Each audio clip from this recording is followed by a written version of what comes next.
Hello everyone, welcome to the daily editorial analysis of the Assam Tribune newspaper. Before starting the analysis, I request you to subscribe the channel for getting the notifications and share to those who might be helpful from this analysis. A telegram link is given in the comment section through which you will be given important PDFs. Let's start today's important articles. The first article is about growing India-Gulf ties. Okay. So Gulf region কাক কয় যেখিনি আমাৰ Mediterranean ৰিজিয়নত থকা countries এই মেপখনত include হৈ আছে যেখিনি আমাৰ Gulf regionৰ countries আৰু আপোনালোকে বেলেগ মেপো চাব পাৰে ইয়াতে গোটেইখিনি ইনক্লুড হৈ থাকিল নে মোৰ ভালকে চেক কৰা নহল আপোনালোকে এখন ভাল আপোনালোকৰ অক্সফৰ্ড এটলাস এখন লৈ লব নহলে বা অনলাইন চালেও হৈ যাব মুঠতে লোকেশন বিলাক আপোনালোকে জনাটো খুব প্ৰয়োজন কাৰণ লোকেশনৰ ওপৰত কোৱেশ্চন আহে প্ৰিলিমছত ঠিক আছে তো কি হৈছিলে আমাৰ ৰিসেন্টলি আমাৰ প্ৰাইম মিনিষ্টাৰ নৰেন্দ্ৰ মোদীয়ে কুৱেইট ভিজিট কৰিছিলে Okay, so আৰু সেই কুৱেইটতে তেখেতক হাইয়েষ্ট অনাৰ যিটো সেই কান্ট্ৰিখনৰ হেতু তেখেতক কনফাৰ কৰা হৈছে যিটোক নেকি আমি কি বুলি কও the order of Mubarak al-Kabir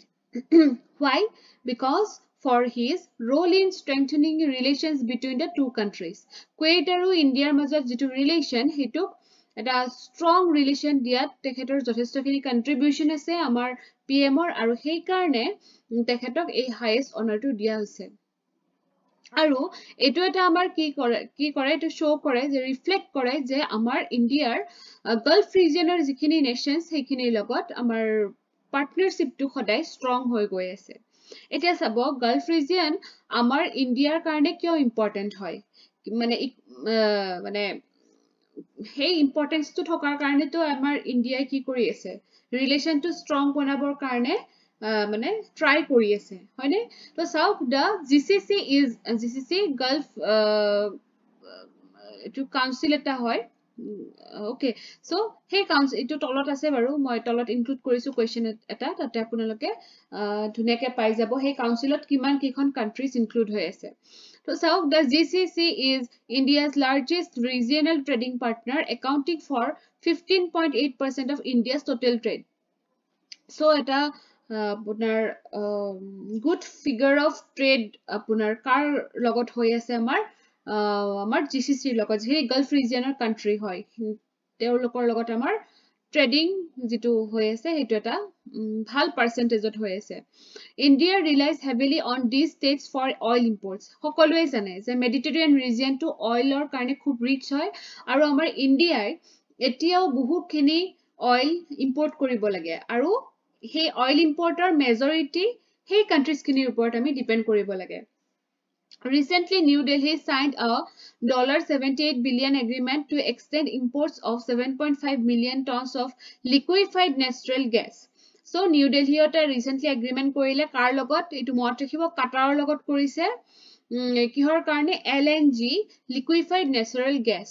okay so in the India GCC joint meeting held in Riyadh Saudi Arabia etut mane eikhon meeting ot eta joint action plan loa hoisile kihor karone je okol trade nohoy health security agriculture food transportation energy culture ebilak khetroto joint action plan loa hobo Okay, মানে country কিখনৰ নাম বেলেগ বেলেগকে মনত ৰাখিব বাট region এটাই হয় ন গটিকে সেই কাৰণে একেলগে গালফ ৰিজিয়ন বুলি কোৱা হয় ঠিক আছে সো বেলেগ বেলেগ কান্ট্ৰিৰ লগত বেলেগ বেলেগ ধৰণে হেয়া কৰে কিন্তু আপোনালোকক এজ এ হোল কোৱেশ্চনটো আহাৰ বেছি প্ৰবাবিলিটি থাকে গালফ ৰিজিয়নৰ লগত আমাৰ কেনেকুৱা ৰিলেচন হয় With India becoming an attractive economic market Saudi Arabia and UAE have announced ambitious investment targets of $100 billion and $75 billion. Iman exact monot nathakileo etu monot rakhibo jen Saudi Arabia aru United Arab Emirates হয়নে এই দুখন country কি কৰিছে investment target লৈছে আমাৰ ইণ্ডিয়াৰ economic মাৰ্কেটত হে কৰাৰ কাৰণে ওকে সো আৰু UAE কি হয় আমাৰ আমাৰ ইণ্ডিয়াৰ থাৰ্ড লাৰ্জেষ্ট ট্ৰেডিং পাৰ্টনাৰ হয় so first to মনত ৰাখিব এইটো প্ৰিলিমছৰ কাৰণে ইম্পৰ্টেণ্ট হ'ব পাৰে প্ৰথম ট্ৰেডিং পাৰ্টনাৰ মানে প্ৰথম ফাৰ্ষ্ট মানে লাৰ্জেষ্ট ট্ৰেডিং পাৰ্টনাৰ কোন হয় আমাৰ USA next China and third is your UAE okay while Saudi Arabia ranks fourth so Saudi Arabia signed the strategic partnership council agreement in 2019 so এইটো অকমান পুৰণা হয় তাৰপিছত চাব Qatar is a major supplier of natural gas accounting for around 41% of India's total gas import. So natural gas to আমাক Qatar দিয়ে আৰু দুয়োখন কান্ট্ৰিয়ে যে আমাৰ Qatar আৰু ইণ্ডিয়াই কি কৰিছে also signed agreements on energy security. So energy security কাৰণে এটা agreement তেখেতসকলে sign কৰিছে. The Crown Prince of Abu Dhabi তেখেতে ভিজিট কৰিছিলে আমাৰ ইণ্ডিয়াত সো তেখেতে তেতিয়াই কি কৰিছিলে যে এটা এগ্ৰি কৰিছিলে যে আমাক কি দিব তেখেতে LNG আৰু পেট্ৰলিয়াম প্ৰডাক্টস পঠাব আমাৰ ইণ্ডিয়ালৈকে ঠিক আছে এইবিলাক কি পঢ়ি আছো আমি importance of GCC for India আমাৰ ইণ্ডিয়াৰ কাৰণে GCC মানে যেটো গালফ ৰিজিয়ন হেতু কিয় ইম্পৰ্টেন্ট হয় the presence of approximately 9 million Indian workers in the Gulf significantly strengthens the flow of remittances from highly skilled workers do you know what is remittance remittance মানে কি আমাৰ যেতিয়া suppose Indian workers এ বাহিৰত কাম কৰিছে আৰু তেখেত সকলে সেই কান্ট্ৰিৰ যেটো আপোনাৰ কাৰেন্সি হেতু ইনকাম কৰে হয়নে সাপোজ তেখেত সকলে আমাৰ ইয়াৰে সাপোজ পেৰেন্টস লকে পইচা পঠিয়ালে তেতিয়া তাৰে কাৰেন্সি কামত নাহিব নহয় গতিকে সেই কাৰেন্সিটো আমাৰ ইয়াৰে বেংকত কি হয় আপোনাৰ ৰূপী লৈকে কনভাৰ্ট হৈ যায় আৰু সেই মানিখিনি যিখিনি আমাৰ ফৰেন মানি ফৰেন কাৰেন্সি সেইখিনি আমাৰ এজ এ ফৰেন এক্সচেঞ্জ হিচাপে আমাৰ ৰিজাৰ্ভ হৈ থাকি যায় ওকে হেইটোক আমি ৰেমিটেন্স বুলি কওঁ আৰু আমাৰ যিখিনি গালফ ৰিজিয়নৰ কান্ট্ৰিজ সেইখিনিৰ কাৰণে আমাৰ ভালেখিনিয়ে আপোনাৰ কি হৈ আছে আমাৰ ৰেমিটেন্স ফ্লো হৈ আছে okay da UAE give India the highest remittances followed by the US Saudi Arabia and Kuwait তাৰপিছত চাব ইয়াত এটা ডেটা আছে according to World Bank figures India has been the largest recipient of remittance globally okay so আমাৰ গোটেই ওয়াৰ্ল্ডৰ ভিতৰতে এটো World Bankৰ data হয় গোটেই ওয়াৰ্ল্ডৰ ভিতৰত সবতকে হাইয়েস্ট ৰেমিটেন্স পায় আমাৰ ইণ্ডিয়াই আৰু ইণ্ডিয়া কোনে দিয়ে হাইয়েস্ট UAE দিয়ে আৰু চাব ইণ্ডিয়া হাইয়েস্ট ৰিসিপিয়েন্ট হয় আৰু তাৰ পিছত আছে আমাৰ মেক্সিকো এণ্ড থাৰ্ডত আছে চাইনা এটা চাব আমাৰ ইণ্ডিয়াৰ পৰা ইণ্ডিয়া কি এক্সপোৰ্ট কৰে গালফ ৰিজনলৈকে যেনেকৈ jewellery refined petroleum rice garments cars engineering goods textiles leather chemicals broadcast equipment এনেকুৱা তাৰপিছত চাব many retail stores and restaurants in the Gulf region are owned by Indians আমাৰ ইণ্ডিয়ানছ সকলৰ কিছুমানে তাতে কি কৰিছে দোকান খুলিছে ৰেষ্টুৰেন্টস খুলিছে আনকি এভিয়েশন ইন্ডাস্ট্ৰিও আমাৰ ইণ্ডিয়ান ফ্লায়াৰ্ছৰ ওপৰত যথেষ্টখিনি নিৰ্ভৰ কৰে মানে যিখিনি গালফ ৰিজিয়নৰ এভিয়েশন ইন্ডাস্ট্ৰি হয় তাতে আমাৰ বহুত ইণ্ডিয়ান মানুহ এংগেজড হৈ আছে The GCC is also a key market for Indian software companies and other services okay so এইবিলাক ইম্পৰ্টেন্স হয় আপোনালোকে মনত ৰাখিব কিবা কাৰণত যদি আমাৰ গালফ ৰিজনৰ ওপৰত কোৱেশ্চন আহে you should remember these points okay সদায় ট্ৰাই কৰিব ট্ৰেডৰ বিষয়ে মনত ৰাখিব তাৰ পিছতে আমাৰ কেনেকুৱা বস্তু আমি ইম্পৰ্ট কৰি আছো বা আমাৰ পৰা কেনেকুৱা ধৰণৰ বেলেগ কান্ট্ৰিজ খিনিৰ মানে হেয়া হৈ আছে লাভ হৈ আছে হয়নে এনেকুৱা ধৰণৰ অকল যে GCCৰ কথাই কৈছো এইটো নহয় আমাৰ নেইবাৰিং কান্ট্ৰিজৰ লগতো কেতিয়াবা আপোনাৰ ৰিলেচন লিখিব দিব পাৰে যেনেকুৱা বাংলাদেশ নেপাল ভুটান এইবিলাক সো তেওঁলোকৰ লগত ট্ৰেড ৰিলেচন কেনেকুৱা তাৰপিছত তেওঁলোকৰ লগত আমাৰ কালচাৰেল এক্সচেঞ্জ কেনেকুৱা হয়নে হিষ্ট্ৰী তাৰপিছতে আমাৰ বৰ্তমান কেনেকুৱা ধৰণৰ আমাৰ স্কিমছ বা এগ্ৰিমেন্টছ বিলাক হৈ আছে তো ৰিসেন্টলি আপোনালোকে জানে আমাৰ আসাম চিফ মিনিষ্টাৰ কোট গৈছিলে ভুটানত গৈছিলে সো ভুটানত কেনেকুৱা ধৰণৰ এগ্ৰিমেন্টছ লৈছে মই ৰিসেন্ট ক্লাছত কৈয়ে আহিছো গতিকে হেনেকুৱা ধৰণৰ বস্তুবিলাক যে আপোনালোকে মানে আপডেটেড হৈ থকাটো জৰুৰী হয় আৰু আমাৰ যিজন এক্সটাৰ্নাল এফেয়াৰ্স মিনিষ্টাৰ এছ জয়শংকৰ তেখেতে কি কৈছে যে ইণ্ডিয়ান ডায়াসপোৰা যিখিনি হে বাহিৰত কাম কৰি আছে আমাৰ ইণ্ডিয়াৰ পিপল সো হেখিনি কি হয় they serve as a unique living bridge between India and the world যে এটা ব্ৰিজ ক্ৰিয়েট কৰিছে অকল মানে সৰি যে ইণ্ডিয়া আৰু ওয়াৰ্ল্ডৰ মাজত সেই ডায়াসপৰা খিনিৰ বহুত এটা গুড ৰোল আছে সো ইয়াতে এটা প্ৰিলিমছ কুৱেশ্যন এইটো প্ৰিভিয়াছৰে হয় ইউপিএছচিৰ হয় সো ইয়াতে এটা মনত ৰাখিব যে নট ৱৰ্ডটো আজিকালি প্ৰায়ে দিয়ে প্ৰিলিমছ কুৱেশ্যন পেপাৰত যদি আপোনালোকে নটটো দেখা নাপালে তেতিয়াহ'লে কিন্তু আনসাৰটো ভুল হৈ যাব বিকজ ইয়াতে আপোনাৰ কি সুধিছে not a member of gulf cooperation council সেই জিচিচি বুলি কৈছিলো যে গাল্ফ কোঅপাৰেশ্যন কাউন্সিলত আমাৰ কি হয় it is an alliance of 6 countries in Arabian Peninsula Bahrain Kuwait Oman Qatar Saudi Arabia and the United Arab Emirates আৰু ইয়াৰে কোনখন নহয় বুলি সুধিছে সো ইয়াৰে কোনখন নহয় ইৰাণখন নহয় মনত ৰাখিব so Iran is not a member of GCC come to the next article which is redefining public service accountability so মই এদিন কৈছিলো accountability meaning to কি হয় যেতিয়া গভৰ্ণমেণ্ট খনে যিবিলাক মানে ডিসিশনস লব সেই ডিসিশনস বিলাক লোৱাৰ পিছত বা লোৱাৰ সময়ত পাব্লিকৰ ওচৰত যেন কি হৈ থাকে একাউন্টেবল হৈ থাকে আনসাৰেবল হৈ থাকে যে এইটো কাম কৰিলো মানে মই আনসাৰ দিব লাগিলে কিয় কৰিলো why I have taken this step okay accountable যেনেকৈ আমি আমাৰ পেৰেন্টছৰ ওচৰত একাউন্টেবল হৈ থাকো হয়নে নহয় আমি টিচাৰছৰ ওচৰত একাউন্টেবল হৈ থাকো যেনেকৈ এইটো কাম কৰিলে মই উত্তৰ দিব লাগিব মা দেউতাৰ ওচৰত যে কিয় কৰিলি এইটো কাম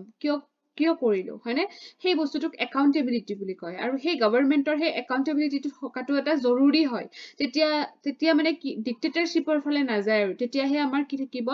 আমাৰ পিপলৰ আমাৰ যেটো ডেমোক্ৰেসি ইন্ডিয়া সেই ডেমোক্ৰেসিৰ যেটো মেইন হেয়া হেতু আমাৰ কন্টিনিউ হৈ থাকিব so empowering public service delivery through accountability and transparency can foster citizen trust and efficiency যেতিয়া আমাৰ public service delivery to আমাৰ কি হ'ব মানে public service delivery মানে কি যেতিয়া আমি সার্ভিস এটা বিচাৰিম আৰু সেই সাৰ্ভিসটো আমি সময়মতে পাম হয়নে আমাৰ অফিচিয়েলছে সময়মতে সেই সাৰ্ভিসটো দিছে আৰু উইথ accountability দিছে and in transparent manner দিছে যে তাতে কোনো corruption কৰা নাই তাতে কোনো আমাক পইচা খুজা নাই পইচা নখোজাকে আমাক সার্ভিসটো কৰি দিছে হেইটো আমাৰ কি বঢ়াই দিব আমাৰ সিটিজেনৰ ট্ৰাষ্টটো বঢ়াব আমাৰ গভৰ্ণমেণ্টখনৰ ওপৰত আৰু এফিচিয়েন্সিটো হেনেকে বাঢ়ি যাব কাম কৰাৰ মানে So the enactment of the Right to Information Act 2005 সকলোৱে জানে Right to Information Act যেতিয়া আপোনাৰ কিবা এটা কথাক লৈ suppose আপোনাৰ recent result আহিছে APSC so you are not satisfied with your marks okay then you can apply RTI okay so right to information যে মই ইনফৰমেশন বিচাৰিছো মোৰ কিয় এনেকুৱা মাৰ্কস আহিছে মই কোট কিমান পালো সেই বস্তুটো আপোনাৰ কি আছে আপোনাৰ হেতু ৰাইট আছে okay right to information act so এটোই কি কৰিছিলে it marked a significant milestone in India's journey toward transparent governance that empowered citizens by granting them access to crucial information about government initiatives যে গভৰ্ণমেণ্টে কেনেকৈ কৰিছে সেই বস্তুটো মানে কামবিলাক কেনেকৈ কৰিছে সেই বিষয়ে জানাৰ কাৰণে আমাক কি দিছে আমি যেন ট্ৰান্সপাৰেন্ট হৈ থাকো হেতু বিষয়ে আমি যেন গম পাই থাকো হেতুৰ কাৰণে এই একখন উলিওৱা হৈছিল ঠিক তেনেকুৱা স্টেপস কিছুমান আমাৰ আসাম গভৰ্ণমেণ্টেও লৈছে যেনেকুৱা সদ্ভাৱনা এক্ট সো সদ্ভাৱনা প্ৰজেক্ট সদ্ভাৱনা প্ৰজেক্টটো প্ৰথমতে আমাৰ আসাম সেক্ৰেটাৰিয়েটৰ কাৰণে মানে লোৱা হৈছিল ইনিশিয়েটিভটো যাতে কি হয় disposing of years old pending files through digital interventions যিবিলাক আমাৰ